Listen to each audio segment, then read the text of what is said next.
Les mots-clés de la recherche, c'est transversalité, c'est innovation. Oui, la rigueur, le respect du protocole et surtout aussi le respect du patient.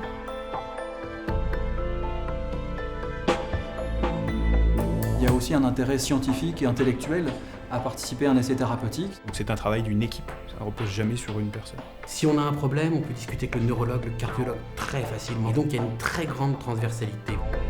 Ah, on fait avancer la science complètement, oui, tout à fait. Non, ça marche pas partout ailleurs. Ça marche pas partout ailleurs. Le petit plus, comme je vous dis, c'est leur investissement. Et je pense à toute la chaîne de l'hôpital. Ici, c'est vraiment différent parce qu'on est adossé à la Cato, à l'Université catholique de Lille, c'est-à-dire HEI, ISA, ISEN. Et aussi, on fait des recherches dans le médico-social, avec l'EDEC, avec l'IESEG, ce qu'on ne ferait pas ailleurs, et c'est un vrai plus.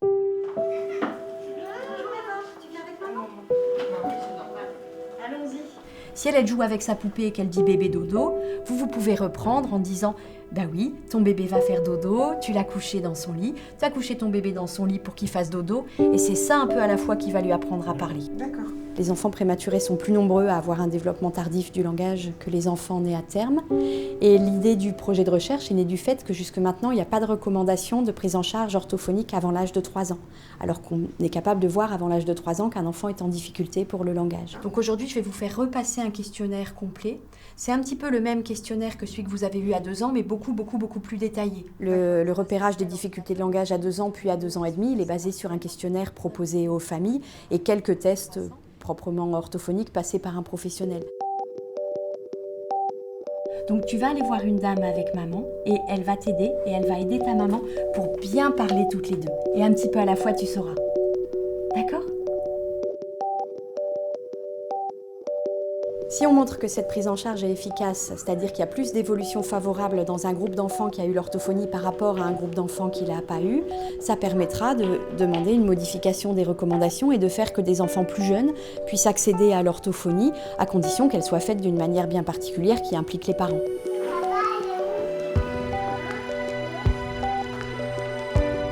En aidant les parents à une éducation bien précise, on aidera au développement de l'enfant.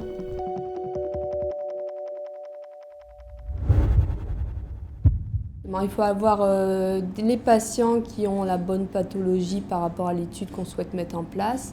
Il faut des médecins qui ont déjà une certaine expérience en études cliniques, dans la recherche clinique.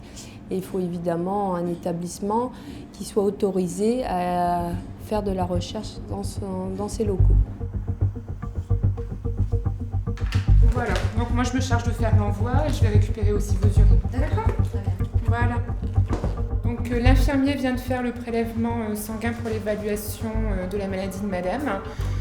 Donc un prélèvement qui s'envoie en laboratoire centralisé pour que l'ensemble des analyses soient concordantes entre elles. Notre recherche elle s'intéresse surtout donc, à l'oncohématologie, donc l'ensemble des cancers et des maladies du sang, qu'elles soient cancéreuses ou qu'elles soient bénignes.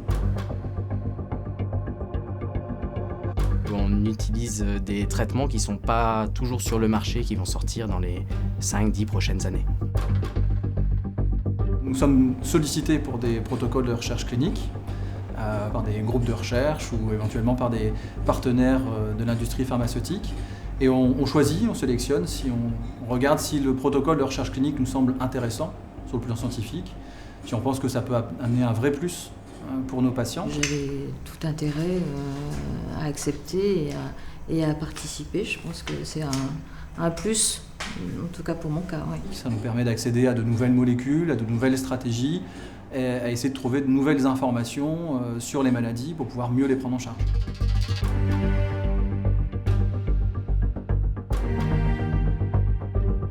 Nous, en fait, on a tous les patients qu'il faut dans les pathologies qui sont spécifiques au GHICL, à qui on peut administrer des nouveaux médicaments et du coup faire des progrès qu'on a vus dans les dernières années en oncologie.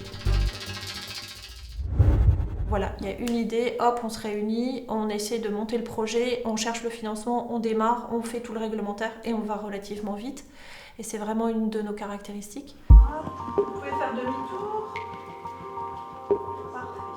Pour le retour à la maison, vous avez besoin d'aide pour vous laver ou vous habiller? Un patient est-ce qu'il peut rester à domicile? Est-ce qu'il peut avoir une fin de vie à domicile paisible avec toute la technicité de l'hôpital, sans douleur, avec des soins adaptés, avec des soignants tout à fait formés. Du coup, on pourra commencer dans combien de temps? On peut commencer quand vous le souhaitez. On va mettre en place une méthodologie cohérente.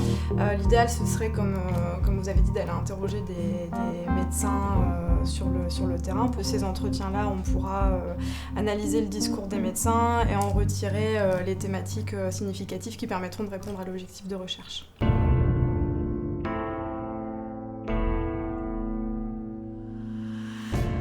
Je crois qu'il y a encore beaucoup de choses à faire en France dans le parcours de soins. Et je suis persuadée, et c'est pour ça que je pousse ces projets de recherche-là, qu'il y a des projets à faire dans le lien hôpital-ville. Et cette hospitalisation à domicile, pourquoi elle n'a pas été plus développée auparavant? Pourquoi on n'y met pas des moyens? Pourquoi on ne le compare pas à une autre prise en charge? Et en fait, c'est pour ça que je pousse à ces projets de recherche-là. Donc si à terme, les résultats de ce projet de recherche peuvent déboucher effectivement sur la création d'un réseau pour améliorer la fin de vie au domicile des patients, ce serait l'idéal. Vous êtes prêtes? On y va? 1, 2, 3. Allez-y. Voilà. Et on est reparti au 20 secondes, on peut aller jusqu'au bleu là-bas. Allez.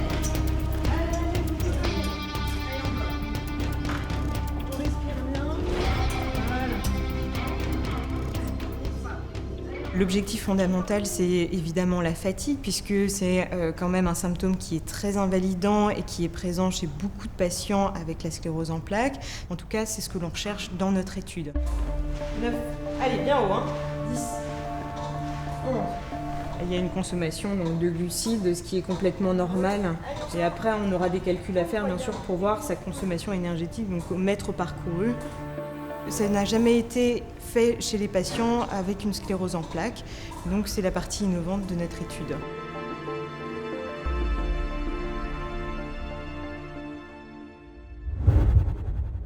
Ils ont plein d'idées et il faut les aider en fait à développer les idées dans des nouveaux projets de recherche et nous, on leur donne les outils en fait au département de recherche médicale. On a l'année dernière répondu environ à une quinzaine d'appels à projets. Vous avez des antécédents de problèmes de valve dans la famille? Dans la famille, oui. Ma tante. Mon sujet de recherche, c'est l'imagerie cardiaque. Comment celle-ci peut aider à prédire le devenir des patients.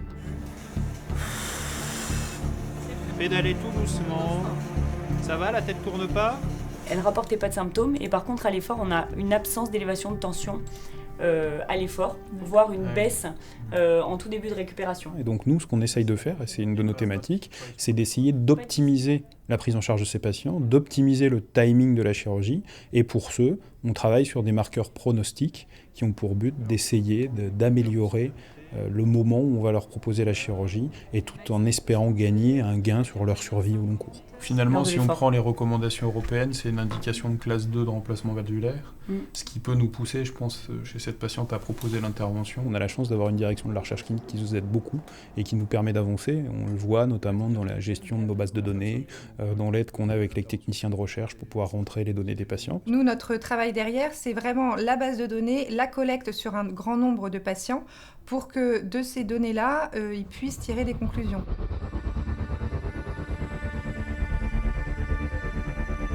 La recherche clinique, c'est avant tout aussi un renoncement, c'est-à-dire c'est du temps qu'on passe parce qu'on a envie de travailler, donc c'est du temps passé en plus, le soir, le week-end, du temps d'écriture, mais finalement quand on fait ça, c'est parce qu'on est intéressé, c'est quelque part quelque chose c'est une passion.